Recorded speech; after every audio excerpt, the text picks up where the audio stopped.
Hey everyone, welcome to Album Swap, the show where we swap some bops. This week for Album Swap, I recommended Joe Night Ripper by Girl Talk. I think you'll give this album a 6 out of 10. Girl Talk is the stage name for Greg Michael Gillis, who is known... Did he pioneer it? Like, the genre of mashup? It was like around, but he kind of like reinvented the genre. Yeah, definitely. His like version of mashup is very in your face almost. It's very fast paced, very glitchy sounding a lot of the time. It's definitely very interesting. That's what I'll say about this album, is that it is very interesting. I think mashup as a genre is just not something that I personally enjoy very much. Like you have Mouth Moods by Neil Cicierega, which like I enjoy a couple songs from, but a lot of the songs that I've heard from it I just don't enjoy. And I think a lot of that is just there are times where I'll hear songs within mashup that I know, and I'll just want to go listen to those songs instead of listening to the mashup. And that happens on this record quite a bit for me. The ones that come to mind mostly is Hypnotize is used at one point, and I instantly I just wanted to go and listen to Hypnotize. And a similar thing happened with 1979 by the Smashing Pumpkins. I guess that's just the thing for me in general with mashup is like there are times where I just want to listen to the original because I think it's more enjoyable to hear the original. And it's not to say that mashup is like a bad genre on its own or like something that doesn't take skill. I think what is on display with this album is really impressive. The amount of samples on this album is insane. Each track has like 10 to 20 different songs used for it. There aren't supposed to be individual tracks. It's supposed to be just one long onslaught. One of the other problems is that with having so many samples and parts of these songs, is that inevitably there are times where I really like a certain section of a song, and then that ends after like 20 seconds. And then you move on to a section that often I think is fine or I didn't really enjoy. There are a lot of parts of these songs that I think are really cool, but I just wish there was more of those parts that I thought were really cool. This album has a hard time holding my attention just because it's constantly switching from one idea to the next, and that's great. That's super interesting, but also not all of those ideas are as good as the others, so I just find myself not being that invested in it. Mashup is like a weird genre in the first place. I do think that this album is very creative, and there is a lot of effort put into it, which I think it's really cool. But as far as like the final sound it arrives at, it is more of just something to take note of and like understand, I think. I agree with that, as in, like, this album is insanely creative with just how it uses the samples. It's just, again, doesn't really hold my attention.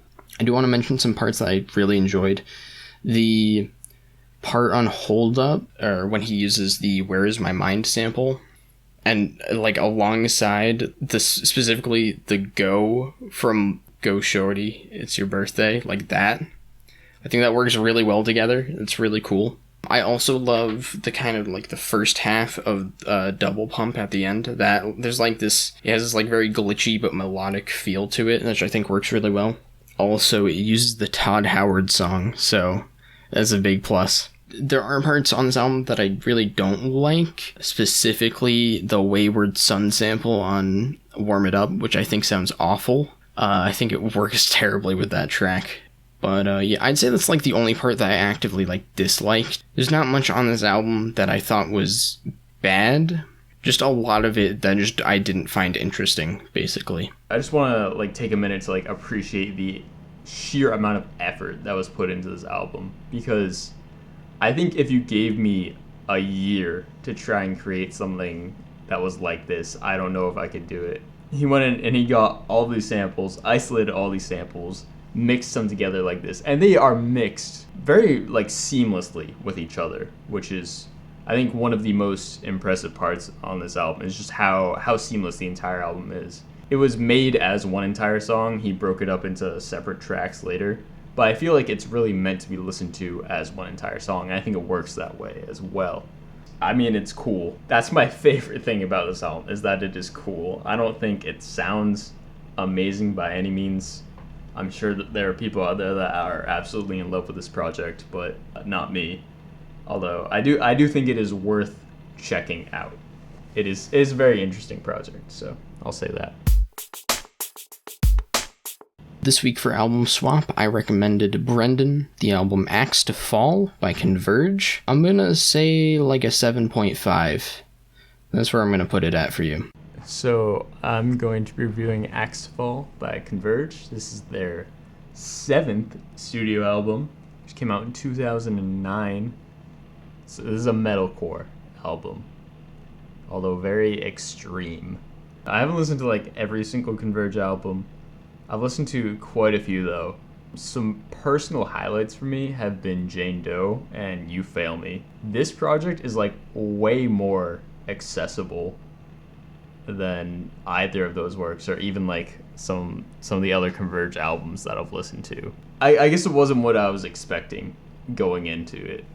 Converge, they bring in a lot of guest musicians on this album, which in my opinion is kind of a double-edged sword. There are times where I think it adds a lot to the track, like the track Effigy, which features quite a few members from the band Cave In, or Wretched World, which features members from the band Genghis Tron. But there are also other times on the album where I think bringing in the guest musicians and just the direction that Converge is going in general on this album just leads to songs not really fitting or sounding as they don't. There are times where they just like don't really sound like Converge songs. Like in my opinion, Slave Driver is a bit of an offender of this, where it's just like I don't know, this doesn't sound.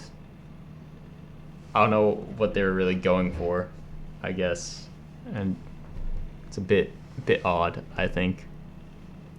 I'd say for the most part though, the tracks on this album end up being pretty enjoyable.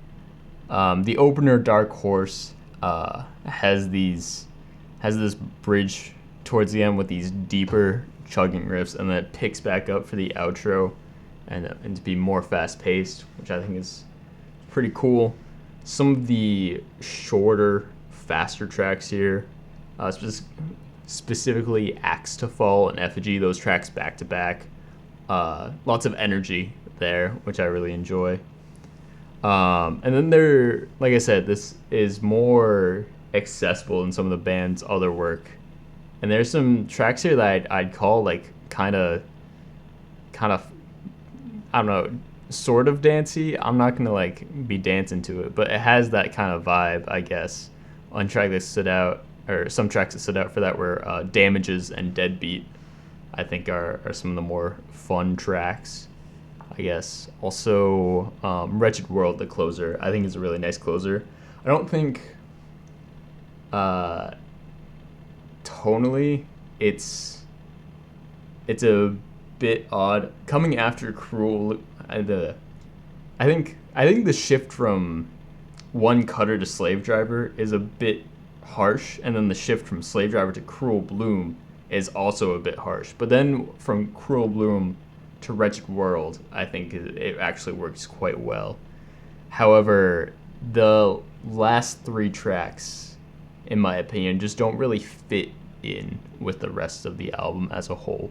I think thematically they do, but sonically they're a bit out of place.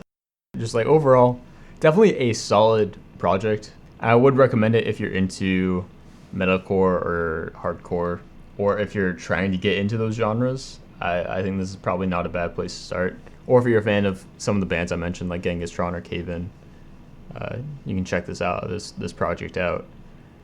If you're looking for a Converge album, this is not the Converge album I would point you to. I mean, if you're looking for a Converge album, you probably already listened to Converge, so...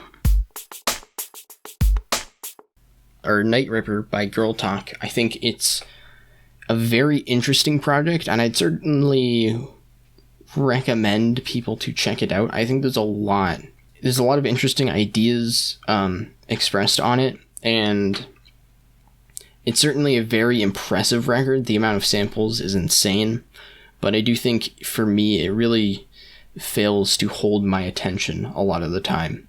I'd give it like a 5 out of 10. It's really, mashup is really not my genre. Converge, Axe to Fall. It is a good project, I think. Some of the songs don't have the intensity that I'm really looking for with Converge. Some of them are a bit one-dimensional. And overall, I just don't think the project is, I guess, what I'm looking for when I go to Converge, compared to some of their other projects. There's still some very good songs on here, I think. It's a decent album. I'm at like a 6.5 to a 7 on it. Hey, thanks for watching this album swap episode.